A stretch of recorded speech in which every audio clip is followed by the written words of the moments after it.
झारखंड में वो तारीख आ गई जब पहले चरण की 43 सीट पर सियासी दावेदारों की किस्मत का फैसला होने वाला है। कौन सी है हॉट सीट जिन पर एक एक पार्टी की नजर टिकी हुई है, बताएंगे आज आपको झारखंड की हॉट सीट का पूरा हाल। लेकिन वोटिंग से एक दिन पहले ईडी ने भी तो छापा मारा था, उसका क्या हाल है?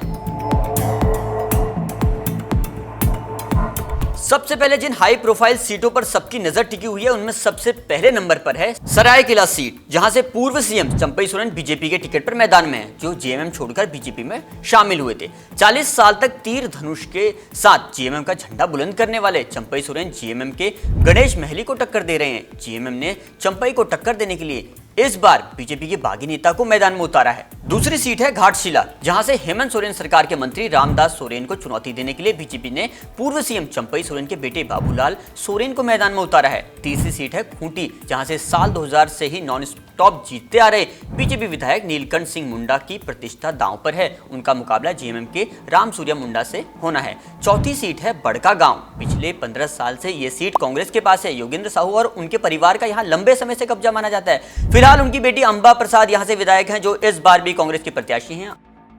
अंबा प्रसाद का मुकाबला बीजेपी के रोशन लाल चौधरी के साथ होने वाला है। सांसद चंद्र प्रकाश चौधरी के भाई रोशन लाल चौधरी के साथ साथ पूर्व मंत्री योगेंद्र साहू और उनकी बेटी अंबा प्रसाद की प्रतिष्ठा भी यहां से दांव पर लगी हुई है। पांचवी सीट है भवनाथपुर, जहां से लगातार 3 बार के विधायक हैं भानु प्रताप शाही, जो इस बार बीजेपी के टिकट पर मैदान में है। उनका मुकाबला जेएमएम के आनंद प्रताप देव के साथ होना है। छठी सीट है रांची, 1996 से लगातार यहां से बीजेपी के सीपी सिंह जीतते आए हैं। इस बार 7वीं बार उन्होंने ताल ठोकी है। सीपी सिंह का रुतबा ऐसे समझिए कि वो पूर्व विधानसभा अध्यक्ष, पूर्व मंत्री रह चुके हैं, इसलिए इस बार भी उनकी राजनीतिक प्रतिष्ठा दांव पर लगी हुई है। उनके खिलाफ झारखंड मुक्ति मोर्चा की प्रत्याशी डॉक्टर महुआ माझी चुनावी मैदान में है। पिछले चुनाव में 2019 में उन्होंने कड़ी टक्कर भी दी है। 7वीं सीट है जमशेदपुर पश्चिम की, यहां से हेमंत सोरेन के कैबिनेट मंत्री बन्ना गुप्ता और राजनीति के चाणक्य कहे जाने वाले सरयू राय आमने सामने हैं। सरयू राय एनडीए गठबंधन के प्रत्याशी हैं। सरयू राय और बन्ना गुप्ता के बीच कड़ी टक्कर मानी जा रही है। अगली सीट है जमशेदपुर पूर्वी, ओडिशा के राज्यपाल और झारखंड के पूर्व सीएम रघुवर दास की राजनीतिक विरासत को संभालने के लिए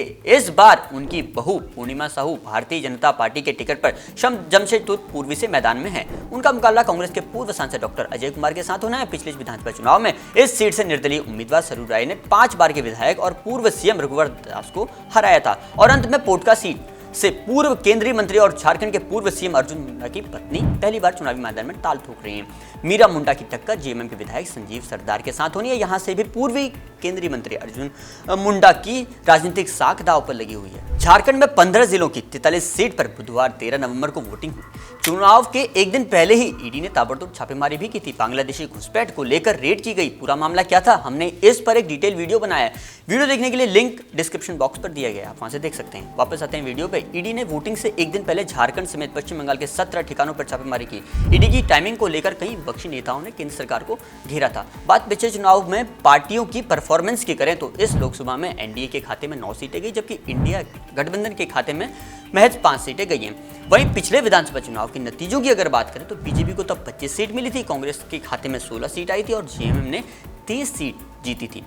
लोकसभा चुनाव के नतीजों की माने तो समझ में आता है कि इंडिया गठबंधन के लिए ये लड़ाई इतनी आसान तो नहीं होने वाली, साथ ही एनडीए के लिए भी ये इतना आसान नहीं होगा। खैर 20 नवंबर की तारीख वो होगी जब ये पूरी पिक्चर क्लियर हो जाएगी। मेरा नाम है मनोज, आप देख रहे हैं आपका पसंदीदा चैनल जनसत्ता।